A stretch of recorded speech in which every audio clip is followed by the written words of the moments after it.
जय श्री हरि विष्णु, हरे कृष्णा, राधे राधे। आप सभी को कामिका एकादशी की ढेर सारी शुभकामनाएं। आप सभी पर भगवान विष्णु और माँ लक्ष्मी की कृपा सदैव बनी रहे। आज की वीडियो में आप सुनेंगे कामिका एकादशी की व्रत कथा। हिंदू धर्म में कामिका एकादशी के दिन का महिलाओं के लिए विशेष महत्व होता है।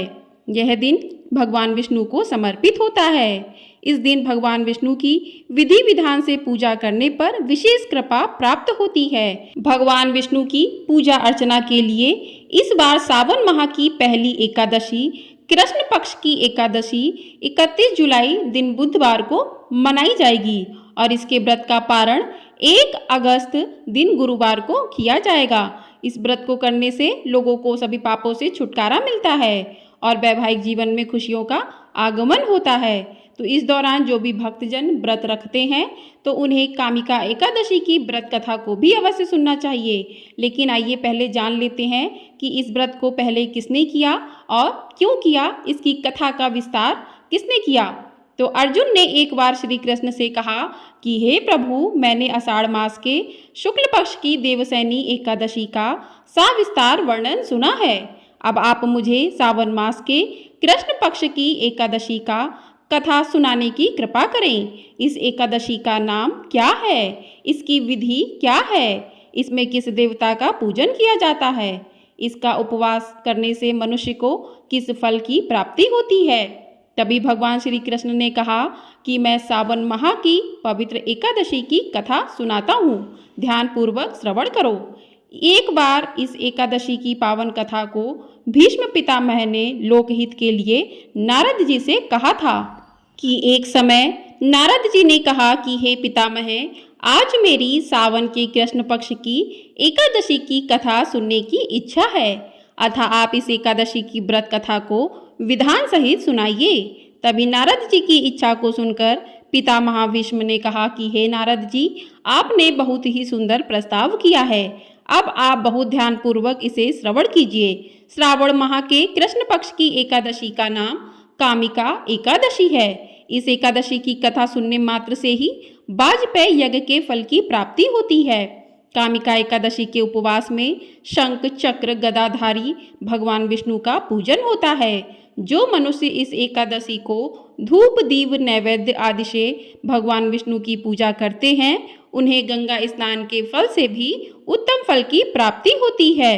सूर्य ग्रहण और चंद्र ग्रहण में केदार और कुरुक्षेत्र में स्नान करने से जिस पुण्य की प्राप्ति होती है, वह पुण्य कामिका एकादशी के दिन भगवान विष्णु की भक्ति पूर्वक पूजा करने से प्राप्त होती है। भगवान विष्णु की श्रावण माह में भक्ति पूर्वक पूजा करने का फल समुद्र और वन सहित पृथ्वी दान करने के फल से भी ज्यादा होता है। व्यतिपात में गंडकी नदी में स्नान करने से जिस फल की प्राप्ति होती है, वह फल भगवान की पूजा करने से मिल जाता है।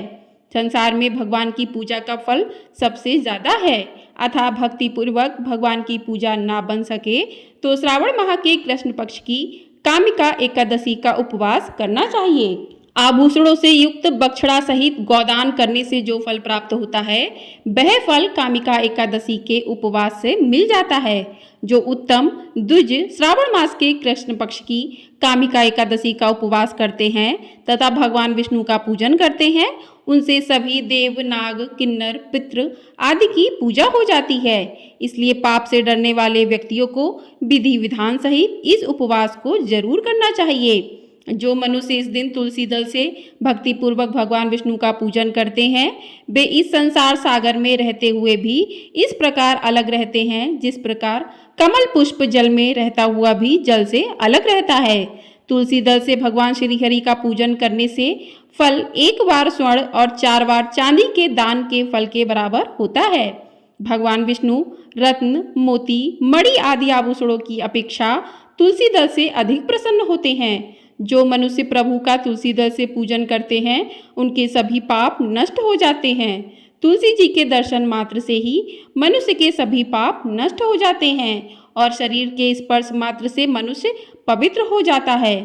तुलसी जी को जल से स्नान कराने से मनुष्य की सभी यम यातनाएं नष्ट हो जाती हैं। जो मनुष्य तुलसी माता को भक्ति पूर्वक भगवान के श्री चरण कमलों में अर्पित करता है, उसे मुक्ति मिलती है। इस कामिका एकादशी की रात्रि को जो मनुष्य जागरण करते हैं और दीप दान करते हैं, उनके पुण्यों को लिखने में चित्रगुप्त भी असमर्थ हैं। एकादशी के दिन जो भी मनुष्य भगवान के सामने दीपक जलाते हैं, उनके पितर स्वर्गलोक में अमृत का पान करते हैं। तो इस प्रकार से कुछ विश्व पितामह ने इस कथा का वर्णन करते हुए इसको सविस्तार पूर्वक बताया था।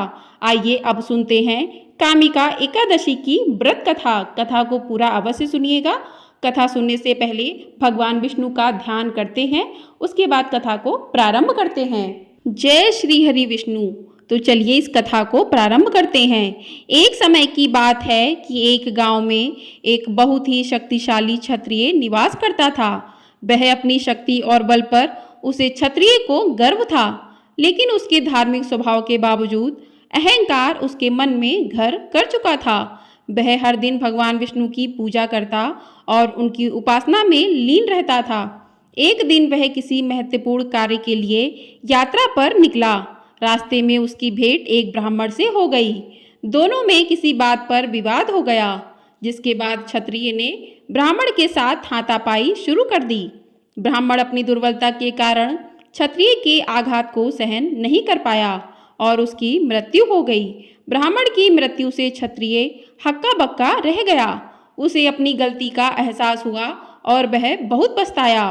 उसकी यह स्थिति गांव में चर्चा का विषय बन गई। क्षत्रिय युवक ने गांव वालों से क्षमा याचना की और ब्राह्मण का अंतिम संस्कार खुद करने का वचन दिया, लेकिन पंडितों ने अंतिम क्रिया में शामिल होने से इनकार कर दिया।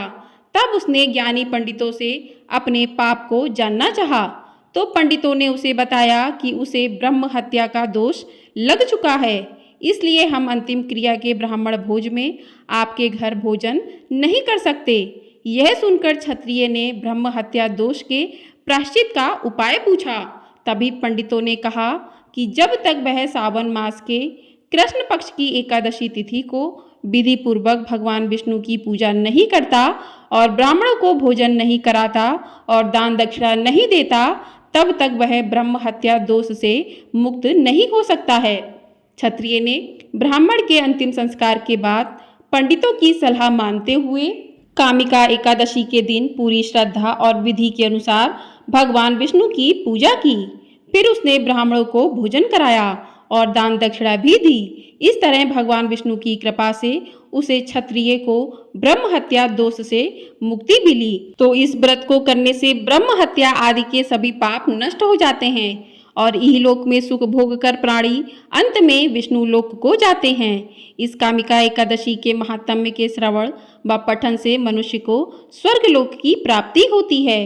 बोलिए जय श्री हरि विष्णु। प्रकार होती है।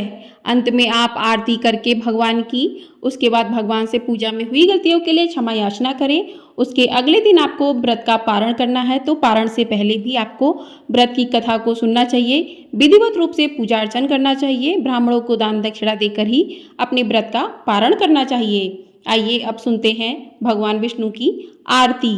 ओम जय जगदीश हरे, स्वामी जय जगदीश हरे, भक्त जनों के संकट क्षण में दूर करे। ओम जय जगदीश हरे, जो ध्यावे फल पावे, दुख बिन से मन का सुख, स्वामी दुख बिन से मन का सुख, संपत्ति घर आवे, कष्ट मिटे तन का। ओम जय जगदीश हरे, मात पिता तुम मेरे, शरण गहूँ मैं किसकी, तुम बिन और न दूजा, आस करूँ मैं किसकी। ओम जय जगदीश हरे, तुम पूर्ण परमात्मा, तुम अंतर्यामी, पार ब्रह्म परमेश्वर, तुम सबके स्वामी। ओम जय जगदीश हरे, तुम करुणा के सागर, तुम पालन करता, मैं मूरख फल कामी, मैं सेवक तुम स्वामी, कृपा करो भरता। ओम जय जगदीश हरे। तुम हो एक अगोचर सबके प्राणपति, किस विधि मिलूं दया में तुमको मैं कुमति। ओम जय जगदीश हरे, दीन बंधु दुख हरता, ठाकुर तुम मेरे, स्वामी रक्षक तुम मेरे। अपने हाथ उठाओ, अपने शरण लगाओ, द्वार पड़ा तेरे। ओम जय जगदीश हरे, विषय विकार मिटाओ, पाप हरो देवा, स्वामी कष्ट हरो देवा।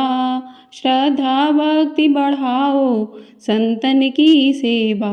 ओम जय जगदीश हरे, ओम जय जगदीश हरे, स्वामी जय जगदीश हरे। भक्त जनों के संकट, दास जनों के संकट, क्षण में दूर करे। ओम जय जगदीश हरे। बोलिए भगवान विष्णु की जय, बोलिए माँ लक्ष्मी की जय। तो आप सभी पर भगवान का आशीर्वाद सदैव बना रहे। आपको ये वीडियो पसंद आई हो तो वीडियो को लाइक ज़रूर कर दीजिएगा। आपका एक लाइक हमारे लिए बहुत अधिक महत्वपूर्ण होता है। वीडियो को शेयर भी कर दीजिएगा ज़्यादा से ज़्यादा लोगों में। और चैनल पर पहली बार आए हैं तो चैनल को सब्सक्राइब ज़रूर कर लीजिएगा। आपको हमारे चैनल पर सावन मास महात्म्य की कथाएँ भी सुनाई जा रही हैं। सावन में प्रतिदिन कथाएँ सुनने को मिलेंगी, तो चैनल को सब्सक्राइब ज़रूर कर लीजिएगा। जय श्री हरि विष्णु।